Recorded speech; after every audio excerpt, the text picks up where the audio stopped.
জয় শ্রীহরি। প্রথমেই ভাগবত কথার অনুরাগে সমস্ত শ্রোতাবৃন্দকে জানাই আমার সশ্রদ্ধ প্রণাম।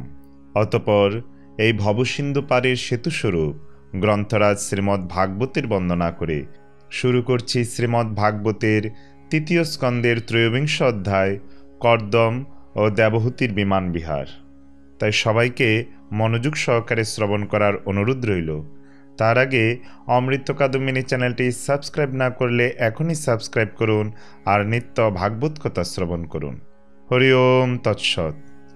নারায়ণম নমস্কৃত্য নরম চৈব নরোত্তমম দেবীম সরস্বতীম ব্যাসম তত জয়মতদীরয়েৎ। সংসার বিজয়ী গ্রন্থ শ্রীমদ্ ভাগবত উচ্চারণ করার পূর্বে পরমেশ্বর ভগবান নারায়ণ সর্বশ্রেষ্ঠ মানব নরনারায়ণ ঋষি নামক ভগবত অবতার বিদ্যাদেবী সরস্বতী এবং ব্যাসদেবকে আমি আমার সশ্রদ্ধ প্রণতি নিবেদন করি। ওম নমো ভগবতে বাসুদেবায়। মৈত্রেয় ঋষি বললেন, হে বিদুর, অনন্তর পিতামাতা মনু ও শতরূপা স্বদেশে প্রস্থান করলে ভগবতী পার্বতী যেভাবে দেবাদিদেব মহাদেবের সেবা করেছিলেন, সেইভাবে পতির অভিপ্রায়াবিজ্ঞা সাধ্বী দেবহূতি প্রতিদিন প্রীতি সহকারে স্বামীর পরিচর্যা করতে লাগলেন। কাম, দম্ভ, বাসনা, লোভ, পাপ ও গর্ব পরিত্যাগ করে দেবহূতি অবহিত চিত্তে ও উদ্যম সহকারে সেবাতৎপর হয়ে বিশ্বাস, পবিত্রতা, গৌরব, সংযম, শুশ্রূষা, প্রেম ও মধুর ভাষণাদি সদ্গুণ দ্বারা তার পরম তেজস্বী পতিদেবকে সন্তুষ্ট করতে লাগলেন। পতি পরম দেবতা এই কথা স্মরণে রেখে, অর্থাৎ ইনি ইচ্ছা করলে দেবশক্তিকে অতিক্রম করতে পারেন, এই বিশ্বাসে সর্বদা পতির আশীর্বাদ আকাঙ্ক্ষিনী দেবহূতি একান্ত মনে পতি সেবায় নিরত থাকতেন। এইভাবে সুদীর্ঘকাল কঠোর নিয়ম পালনে ব্রতচারিণী মনুকন্যা কৃষাঙ্গী ও দুর্বলা হয়ে পড়েছিলেন দেখে একদিন দেবর্ষি শ্রেষ্ঠ কর্দম অত্যন্ত দুঃখ পেয়ে দয়ার্দ্র চিত্তে প্রেম ও গদগদ বাক্যে দেবহূতিকে বললেন, হে মনুনন্দিনী, তুমি আমার খুব আদর যত্ন করেছ। তোমার পরম সেবা এবং ঐকান্তিক ভক্তিতে আমি খুব সন্তুষ্ট হয়েছি।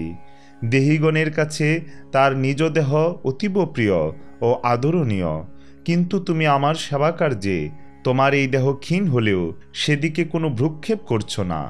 অতএব ভগবত আরাধনায় রত থেকে আমি আমার তপস্যা, সমাধি, উপাসনা ও যোগের দ্বারা যে ভয় ও শোকহীন ভগবত প্রসাদরূপ দিব্য বিভূতি প্রাপ্ত হয়েছি, আমার একনিষ্ঠ সেবাগুণে সেই সব দিব্য বিভূতিতে তোমারও অধিকার জন্মেছে। আমি তোমাকে দিব্য দৃষ্টি প্রদান করছি, সেই দৃষ্টি দিয়ে তুমি সেই সব বিভূতি দর্শন করো। অন্য অনেক প্রকার বিষয়ভোগও আছে, কিন্তু বিপুলকীর্তি ভগবান শ্রীহরির কালশক্তির গতিরূপ ভ্রুভঙ্গি মাত্রেই সে সব মুহূর্তের মধ্যে বিনষ্ট হয়ে যায়। সে সব ভোগ অতি তুচ্ছ। আমার সেবাতে পাতিব্রত ধর্মে তুমি সিদ্ধিলাভ করেছ। যে দিব্য ভোগের অধিকারী তুমি হয়েছ, সেই সকল দিব্য বৈভব তুমি ভোগ করো। আমি রাজা, আমার কাছে সবই সুলভ। এই রকম অভিমানাদি যে সব বিকার আছে, সেই সব বিকারগ্রস্ত মানুষের পক্ষে এই সব দিব্য ভোগ প্রাপ্তি দুর্লভ। কর্দম ঋষির এই সব কথা শুনে নিজের স্বামীকে শ্রী ভগবানের যোগমায়া শক্তি ও বিদ্যাসমূহে সুনিপুণ জেনে সে অবলা নিশ্চিন্ত হলেন। ঈষৎ লজ্জিত দৃষ্টিসহ মধুর হাস্যমুখে বিনীত সপ্রেম আবেগমথিত বাক্যে তিনি স্বামীকে বলতে লাগলেন, হে দ্বিজশ্রেষ্ঠ, হে স্বামীন, আমি জানি যে অব্যর্থ যোগশক্তি এবং ত্রিগুণাত্মিকা মায়াশক্তিকে আপনি আয়ত্ত করেছেন। কিন্তু হে প্রভু, বিবাহের সময় আপনি যে প্রতিজ্ঞা করেছিলেন যে গর্ভাধান পর্যন্ত আমার সঙ্গে আপনি গারস্থ ধর্ম পালন করবেন, সে প্রতিজ্ঞা তো পূরণ হওয়া প্রয়োজন। কারণ সর্বগুণসম্পন্ন শ্রেষ্ঠ পতির সঙ্গে পতিব্রতা রমণীদের যে সন্তান উৎপত্তি, তাই তাদের পরম লাভ। আমাদের উভয়ের অঙ্গসঙ্গের জন্য শাস্ত্রবিধি অনুসারে যা করণীয় আপনি আমাকে তা উপদেশ করুন। আর স্নান, অনুলেপন, ভোজনাদি উপযুক্ত সামগ্রীরও ব্যবস্থা করে দিন, যাতে মিলনেচ্ছায় অত্যন্ত ক্ষুব্ধ ও ব্যাকুল আমার এই দেহ আপনার সঙ্গমযোগ্য হতে পারে। কারণ আপনার কারণে বর্ধিত কামবেদনায় আমি বিহুবলা হয়ে রয়েছি। হে স্বামীন, এই জন্য উপযুক্ত একটি ভবনও যাতে রচিত হয়, আপনি তারও ব্যবস্থা করুন। মৈত্রেয় মুনি বললেন, হে বিদুর, পত্নীর ইচ্ছা পূরণের জন্য কর্দম মুনি সেই সময়ে সমাধিস্থ হয়ে এক বিমান সৃষ্টি করলেন, যে বিমান ইচ্ছামতো যত্রতত্র বিচরণ করতে পারে। ওই বিমান সকল প্রকার কাম্য ভোগ্যসুখ প্রদানে সমর্থ, অত্যন্ত সুন্দর, সর্বপ্রকার রত্নখচিত, সকল সম্পদের উত্তরোত্তর বৃদ্ধি সম্পন্ন ও মণিময় স্তম্ভে পরিশোভিত ছিল। সেটি সব ঋতুতেই সুখদায়ক, অলৌকিক ভোগ উপকরণ সমন্বিত, বিচিত্র পট্টবস্ত্রখণ্ড ও পতাকায় শোভিত, বিচিত্র পুষ্প দ্বারা রচিত মাল্যের শোভায় ওই রথখানি সুশোভিত ছিল। সেই সব পুষ্পে ভ্রমরগণ মনোহর গুঞ্জন করছিল। নানা রকম সুতি ও রেশমি বস্ত্রের সজ্জায় সেই রথের শোভা বৃদ্ধি পেয়েছিল। উপর্যুপরি দোতলা তিনতলা ক্রমে রচিত সব ঘরের মধ্যে আলাদা আলাদা বিছানা, পালঙ্ক, ব্যঞ্জন ও রমণীয় আসন সুসজ্জিত ছিল। তার মধ্যে যত্রতত্র নানা রকম শিল্পকর্ম বিভিন্ন স্থানে শোভাবর্ধন করছিল। কোথাও মরকত মণিময় প্রদেশ, আবার কোথাও বা বসার জন্য বিদ্রুম মণিময় বেদি প্রস্তুত ছিল। বিমানের দরজাগুলি প্রবাল মণিময় চৌকাঠ, হীরক নির্মিত দরজার কপাট এবং তার ইন্দ্র নীলমণি নির্মিত শিখরে স্বর্ণকলশ সংস্থাপিত ছিল। হীরকময় ভিত্তিদেশ বা দেওয়ালে বড় বড় লাল পদ্মরাগমণি বসানো ছিল। দেখে যেন মনে হচ্ছিল সেগুলি যেন তার চোখ, এবং বিচিত্র চন্দ্রাতপ ও মহামূল্য স্বর্ণতরণে সজ্জিত ছিল সেই বিমান।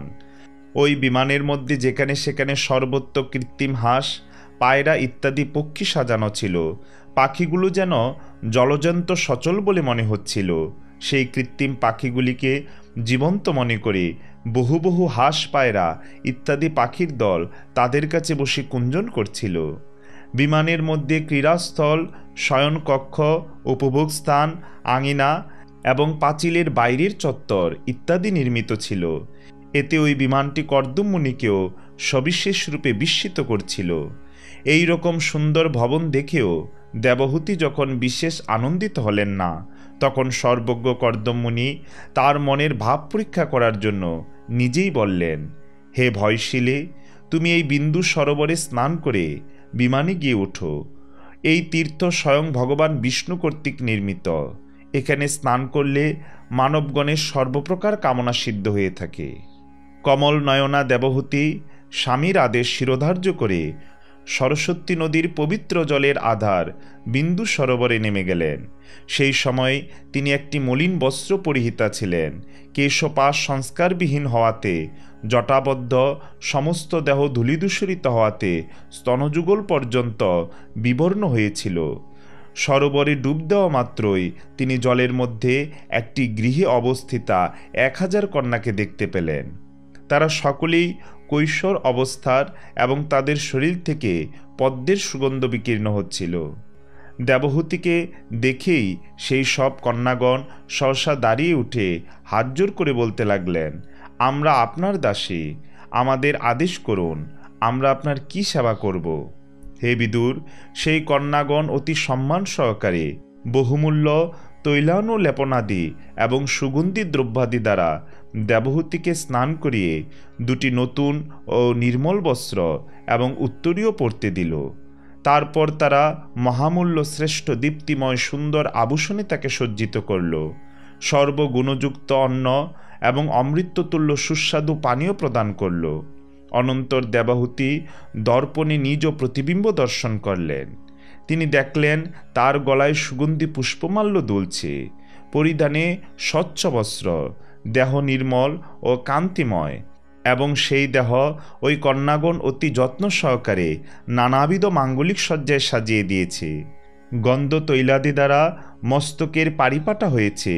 গন্ধজল ও ঔষধি জলের দ্বারা শুদ্ধ স্নাত, স্নানের পর সর্বাঙ্গে যথোপযুক্ত অলঙ্কারে সজ্জিত, গলায় পদক দ্বারা ভূষিত, হাতে কঙ্কণ, পায়ে সিঞ্জিত সোনার নূপুর সুশোভিত, নিতম্ব দেশে রত্নখচিত স্বর্ণময় চন্দ্রহার, বক্ষস্থলে বহুমূল্য মণিময় হার এবং সর্বাঙ্গ কুমকুমাদি মাঙ্গলিক দ্রব্যে সুশোভিত। শুভন দন্তপংক্তি, মনোহর ভ্রুলতা, কমল কুরকের সমতুল্য স্নিগ্ধ অপাঙ্গযুক্ত নয়ন এবং নীল অলকাবলিতে মুখমণ্ডল শোভিত।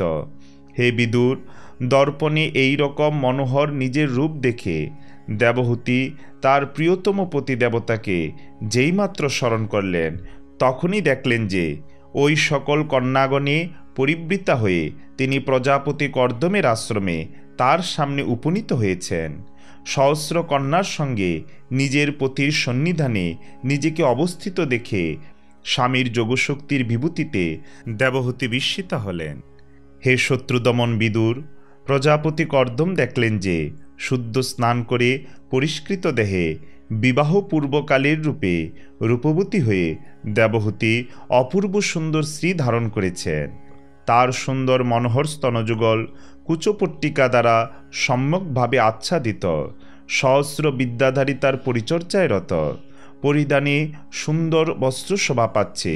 তখন তিনি প্রিয়তমা দেবহূতিকে প্রণয় সহকারে পূর্ববর্ণিত বিমানে উঠিয়ে দিলেন।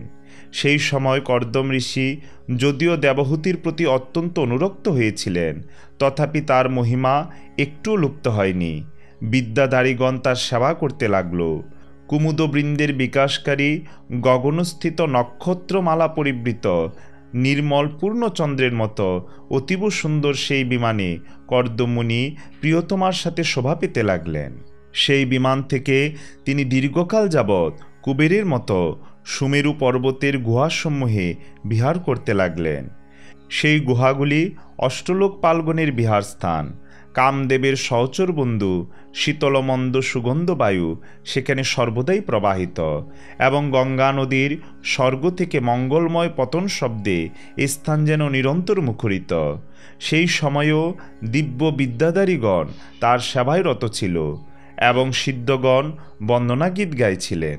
এইভাবে প্রাণপ্রিয়া দেবহূতির সাথে কর্দমমুনি, বৈশ্রম্ভক, সুরসন, নন্দ, পুষ্পভদ্রক এবং চৈত্ররথাদি দেবোদ্যানসমূহ তথা মানস সরোবরে অনুরাগ ভরে বিহার করেছিলেন। সেই দীপ্তিশীল যথেচ্ছাগামী শ্রেষ্ঠ বিমানে বায়ুর মতো সর্বলোক পর্যটন করে কর্দম ঋষি অপরাপর বিমানবিহারী দেবতাদেরও অতিক্রম করেছিলেন। হে বিদুর, শ্রী ভগবানের ভবভয়হারী পবিত্র পাদপদ্মকে যিনি আশ্রয় করেছেন, সেই ভক্তের কাছে কোন বস্তু বা কোন শক্তি দুর্লভ হতে পারে?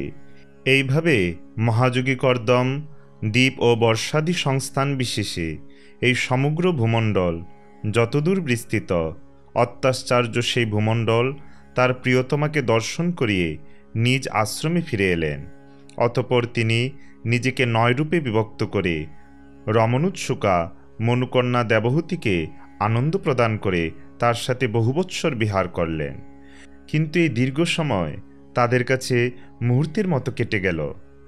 সেই বিমান অতি উৎকৃষ্ট রমণ ক্রীড়ার উপযোগী সজ্জায় স্বীয় পরম সুন্দর প্রিয়তমীর সাথে মিলিত হয়ে সহবাস সুখে সেই বহু বৎসরাত্মক দীর্ঘ সময় অতীত হলেও দেবহূতি তার কিছুই বুঝতে পারলেন না। এইভাবে সেই কামাসক্ত দম্পতি নিজেদের যোগ বলে শতবৎসর বিহার করেও তা ক্ষণকালের মতো মনে করলেন। পরমাত্মতত্ত্বজ্ঞ কর্দম ঋষি যোগ বলে সকলের সংকল্প বুঝতে পারতেন। কাজেই দেবহূতিকে সন্তান লাভে অভিলাষী দেখে এবং ভগবানের আদেশ স্মরণ করে তিনি নিজের স্বরূপকে 9 ভাগে বিভক্ত করে একাগ্র চিত্তে কন্যাদের জন্মদানের উদ্দেশ্যে অর্ধাঙ্গরূপে পত্নীকে চিন্তা করতে করতে পত্নীর গর্ভে বীর্য আদান করলেন।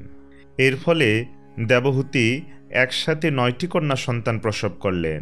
তারা সকলেই সর্বাঙ্গ সুন্দরী, সকলেই রক্তপদ্মগন্ধা ছিল।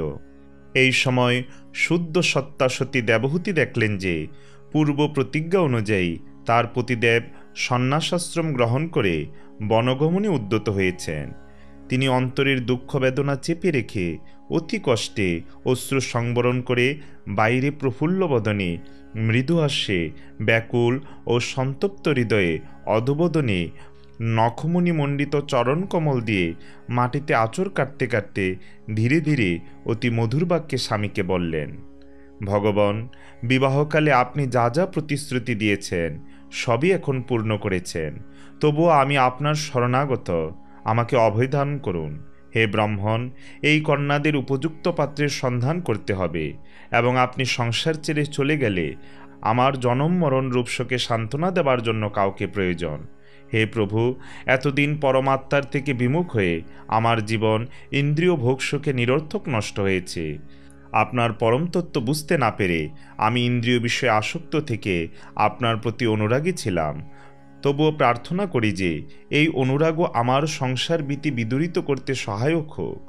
অজ্ঞানবশত অসৎ পুরুষের সাথে যেই সঙ্গ করলে সংসার বন্ধনের কারণ হয়, সেই সঙ্গই সৎপুরুষের সাথে সম্পাদন করলে অসঙ্গতা প্রদান করে। সংসারের যে পুরুষের দ্বারা না হয় ধর্ম সম্পাদন, আর না হয় বৈরাগ্য উৎপাদন, কিংবা না হয় ভগবৎ সেবা, সেই পুরুষ তো জীবিত থেকেও মৃতের সমান অকিঞ্চিৎকর। আমি নিশ্চয়ই ভগবানের মায়াশক্তি দ্বারা বিমুগ্ধা হয়ে অতিশয় বঞ্চিতা হয়েছি, যার ফলে আপনার মতো মোক্ষদাতা পতিদেবতাকে পেয়েও আমি সংসার বন্ধন থেকে মুক্তি লাভের অভিলাষী হইনি। ওম তৎসৎ ইতি শ্রীমন্মহর্ষি ব্যাসদেব প্রণীত পারমহংসী সংহিতা শ্রীমদ্ ভাগবত মহাপুরাণের ৩য় স্কন্দের ৩৩ অধ্যায় সমাপ্ত।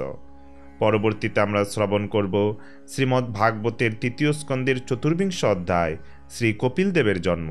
তাই সবাইকে পরবর্তী ভিডিও দেখার আমন্ত্রণ রইল। জয় জয় গ্রন্থরাজ শ্রীমদ্ ভাগবতের জয়, জয় জয় শ্রবণকারী ভক্তবৃন্দের জয়। হরে কৃষ্ণ কৃষ্ণ কৃষ্ণ হরে হরে, হরে রাম রাম রাম হরে হরে। জয় শ্রী হরি।